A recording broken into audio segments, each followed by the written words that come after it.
ናችሁ? ደህና ናችሁ? ሰላም ጤና ይስጥልኝ። ዩቲዩብ ቤተሰብ ተከታታዮች እንዴት ናችሁ? ያላችሁበት ሰላማችሁ ይብዛ ይበልልኝ። እንዴት ናችሁ? ደህና ናችሁ? ያው እንዴት ናችሁ? ደህና ናችሁ? ያው እኔ ኢትዮጵያ ከገባሁ ወደ 5 ወር ሊጠጋኝ ነው። እንደቀልድ ጊዜው ይሄዳል። የሚገርማችሁ ነገር ዛሬ ቤቴ ነው ያለሁት።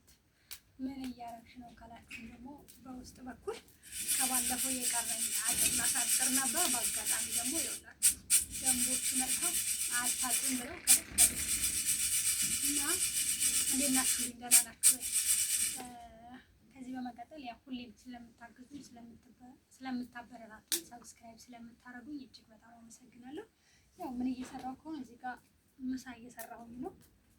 ግን ያው ምሳ እየሰራሁ እነሱ ሄደዋል። ወረዲ አስከሬን ተብለው ሄደዋል። ግን ያው ሰራተኛ ደግሞ ሲበላ ነው የሚሰራው። እንደምታውቁት ደስ ይላል። በቃ ሰው ስራ ትሰራላችሁ፣ ብር እንኳን ብትከፍሉት ቡና ካፈላችሁ፣ ምሳ ቤት ያፈራው ምሳ ካዘጋጃችሁ ደስ ይላል። እናንተም አሪፍ ነው እና እላችኋለሁ። አሁን ቡና እየቆላሁኝ ነው። ከዛ ምሳ እየሰራሁላቸው ነው። የሉም ግን ያው ደግሜ እጠራቸዋለሁ እና እዚህ ቅርብ ስለሆኑ ምሳ እኔ ቆየሁባቸው።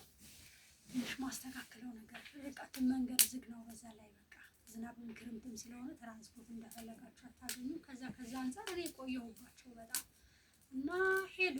ግን ቢሄዱ ያው የደንቡ አይቀርምና በጠዋት ተነስተው እየሰሩልኝ ስለነበረ አሁን እንደምላችሁ በቃ እኔ እንደኔ በስደት ሀገር ያላችሁ ደጋግሜ ነው የምነግራችሁ። ምንም ነገር ስታረጉ ቦታው ላይ ሆናችሁ ወስናችሁ አይታችሁ ውስጣችሁ ፈልጉ ያመናችሁበት ነገር በቃ የምታደርጉት ነገር ደስ ይላል። ግን ለሰው አርጉልኝ፣ ለቤተሰብ አርጉልኝ፣ እንዲፈጠሩልኝ ብትሉ በቃ ችግር ይኖረዋል።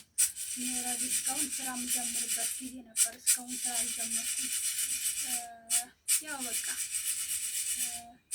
የሆነ ነገር ሳታስተካክሉ ሳትጨርሱ ስራ ለመስራት ይከብዳልና ካለው ነገር ስራ ደግሞ ከጀመራችሁ ስራውን ትታችሁ የትም መሄድ አትችሉም። እዛ ላይ ስራችሁ ላይ ነው ትኩረት ማድረግ ያለባችሁ።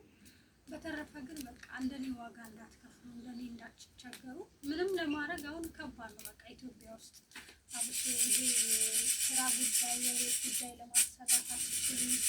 ካርታ ደግሞ ከሌላው ከባድ ነው እና ከዛ አንፃር በቃ በጣም ዋጋ ያስከፍላችሁ። የሚገርማችሁ ነገር የምሬ ነው የምላችሁ።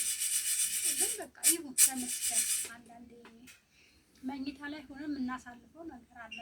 እኔ ከባዶ ስለመጣሁ ትናንትናዬን ስለማውቅ ያን ያህል ዋጋ ብከፍልም እግዚአብሔር ይመስገን፣ እግዚአብሔር አላማርረውም።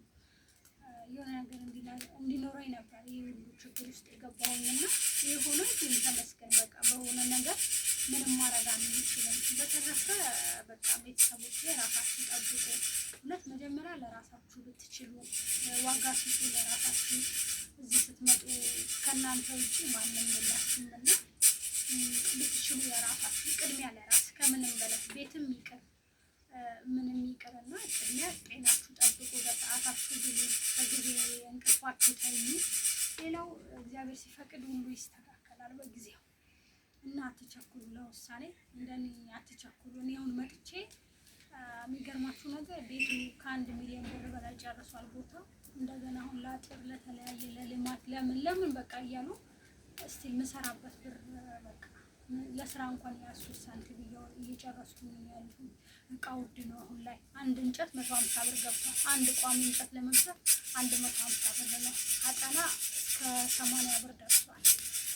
ብስማር ከ100 እስከ 200 ብር በግምት ባላውቀውም ማለት ነው። እና ለእያንዳንዱ ነገር ውድ ነው። በቃ ብራችሁ አጠራቅማችሁ ይዛችሁ ያለቀለት ነገር ብትገዙ እንደኔ ዋጋ አትከፍሉ። ከማንም ጋር ትጣሉ በጣም ይከብዳልና ተከፈተ በቃ ያው የምታረጉት ነገር በማስተዋል ሲሆን ደስ ይላል።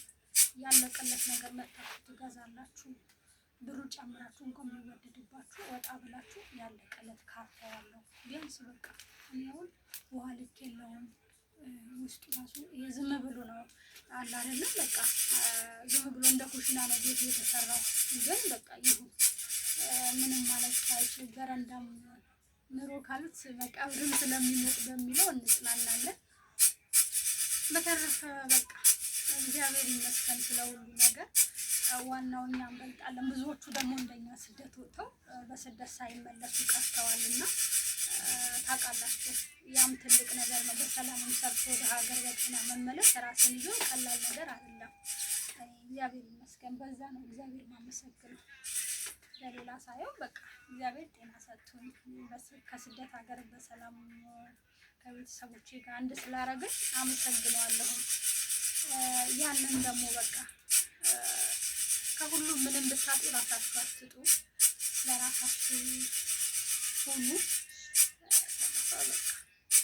አመሰግናለሁ ስለምታበረታቱኝ። ሰብስክራይብ እያደረጋችሁ ሰብስክራይብ አድርጉ።